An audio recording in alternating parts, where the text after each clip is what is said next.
Buenos días, soy José Luis Artero, director del Departamento de Herencias de ILEX Abogados. Hoy tenemos una institución llamada fiducia, típicamente aragonesa, típicamente de derecho de sucesiones foral. Voy a empezar por explicarles lo que no es. Generalmente habrán escuchado la expresión, lo dejamos lo del uno para el otro, lo del otro para el uno y lo que sobre para los hijos.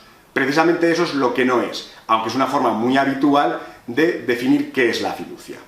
La fiducia sucesoria es una figura basada en la confianza. Fides viene de fe, viene de confianza.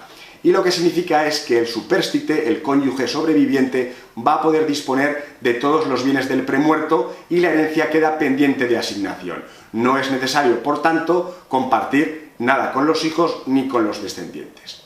Fíjate si te quiero, fíjate si tengo confianza en ti, que cuando yo no esté, tú podrás disponer de tus bienes porque son tuyos, pero también de los míos como si yo viviera.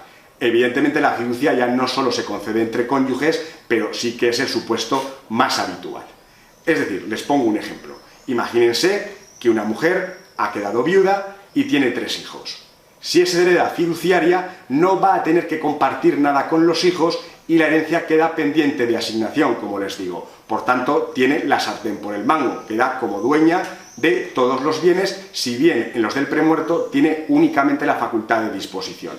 Puede vender con el concurso cualquiera de los hijos, pero el producto de la venta de un inmueble también lo ingresa a ella.